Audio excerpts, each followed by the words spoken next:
Paano makaka-relate yung generation natin ngayon sa mga characters? Kasi as I have observed, mostly young adults yung mga character natin. So ano ba talaga yung main target nitong film na to? And lastly, for all the cast, anyone can answer.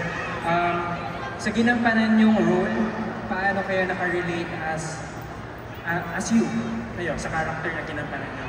Like, mayroon bang scene na parang nagawa ko to or nangyari din sa akin to? Something like that. Or kahit sa character nila, di ba? Okay, si Direk muna. So, ano to, modern to, contemporary siya na film. So, it's set in the present day. Yung sa relatability, feeling ko more than relatability. Kasi ako rin nagsulat nito. So, sa pagsusulat pa lang nito, minsan hindi ka talaga makagawa ng pelikula or pagsusulat na parang hindi mo isinabuhay yung mga pangyayari. So, obviously, nanggaling din sa kilala ko to, sa nakita ko, siguro inspired ako nito, sa kaibigan ko, sa akin, very personal sa akin itong pelikula na to. So, ang more than relatability, feeling ko mas gusto ko na na-identify ng mga tao yung sarili nila sa film. Hindi siya, I don't think na parang millennials versus Gen Z, Gen Alpha, parang feeling ko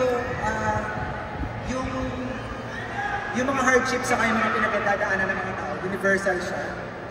Na feeling ko, iba-iba lang yung forma. So, yun yung ano ko yun yung actually yung magandang gusto ko rin ipahayag din sa pelikula na to, na kahit iba-iba yung akala mo mag-isa ka sa sitwasyon ng buhay mo, isa rin sa pinagdadaanan, nugno ka, talo ka.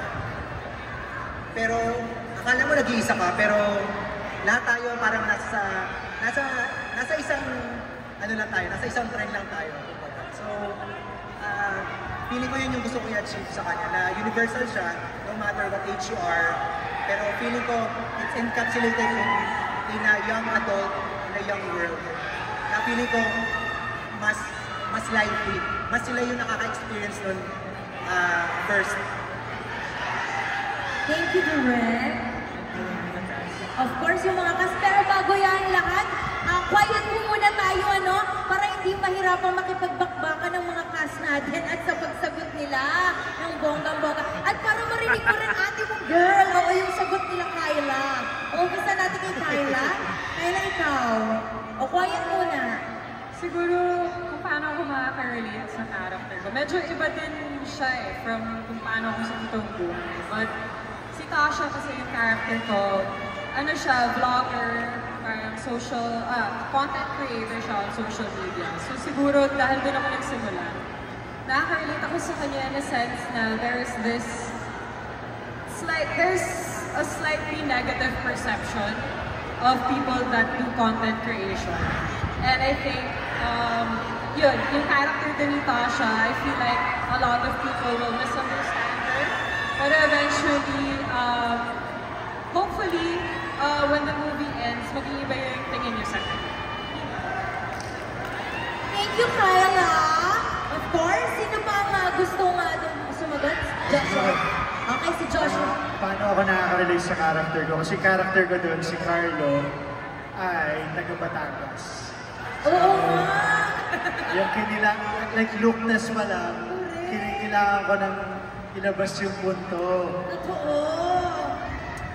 Medyo nahirapan ako ng una kasi nga syempre dito na ako sa Manila tumitigil pero naibalik ko rin naman. Doon na kami nag-shoot mismo.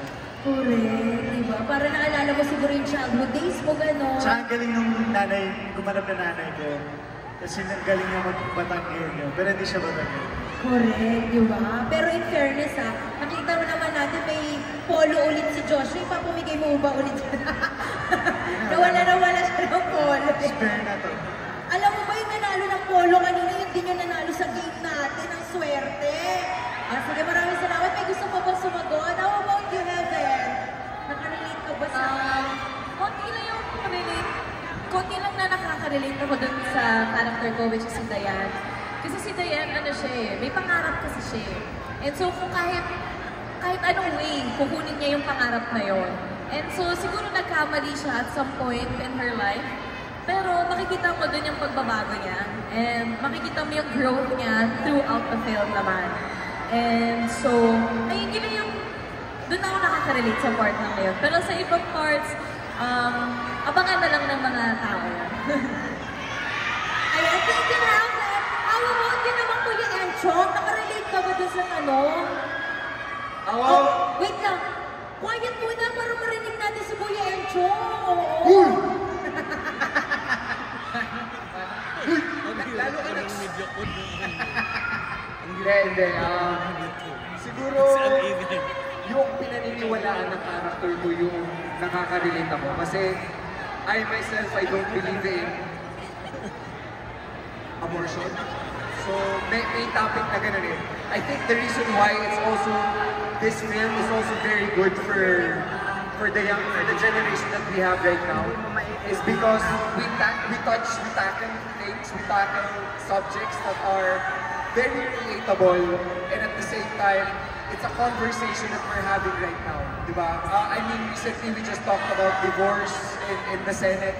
So now, we want to approach this kind of subject na at the same time, people get entertained and absorb the lesson in a good way. So, Yun. Taray naman ng sagot mo. Fairness ka. I-push mo kami doon, O how naman, alamin natin yung sagot ng isa sa pinaka-pogi dito sa lahat, diba? Kuya Empoy, ikaw nakarelate ka ba? Kasi diba given na ang pogi mo talaga. Sobrang gwapo mo. I think I can relate my character for this movie because my character is so very character. Direk, ano ulit pangalan ko dito? Nakalimutan mo kasi Playboy siya. Playboy. Pocholo, si Pocholo. Siguro marami silang aabangan sa character ni Pocholo dito. Nakalimutan mo yung pangalan, Yan nga mismo yan. Ayan. Okay na yung Sa June 12 nila abangan ko na yung character. Abangan nilang natin sa June 12. At tayo na ang humusga. Kung nakarelate ka talaga si Kuya Empoy, di ba direct? Ayan. O sige, dito naman tayo kay Jane. Oo. Ay, secret ba? Secret nga raw yung kay Jane. Pero ba, may gusto mo na itagdag? Hindi, ganito na lang. Kasi nag-uusap kami ni Derek. Parang ano lang siya, yung mga nahahanap natin na hindi natin ini-expect na tutulog sa atin kung kailan natin pinakailangan. Mga ganon. Hope. Maganda yan. Mukhang yung sinabi mo yan, talagang excited na ako mag-June 12. So let's be kind to others and listen to the answer. Yan ang kailangan natin ngayon. Di ba, KD? Ikaw, nakarelate ka ba sa character mo? Kasi yung character ko po dito, teenager din siya. Parang he's approaching his senior year, if I'm not mistaken. Tapos, ayun, gusto niya kasi ng validation na binibigay ng peers niya. Gusto niya maging quote-unquote okay. And it causes him to make a series of mistakes, make a series of bad decisions. So, yun, nakarelate din ako dun kasi I've made some bad decisions din in my life. And Quiet! doing something that some other people think is cool is not nice din. Kasi, yeah, if you're gonna do something cool for your peers, pero hindi lang naman, what's the point? O diba, kakasigaw nyo, hindi natin nag-get si KD tuloy. Next na lang tayo, KD, ha? Pero thank you, ha? Kasi ramdam na ramdam talaga natin ang suporta ng buong San Jose del Monte, Bulacan. Maraming salamat. And alam natin na susuportahan nila ang buong cast ng Fruitcake on June 12. Kaya ngayon, bago tayo mag-picture,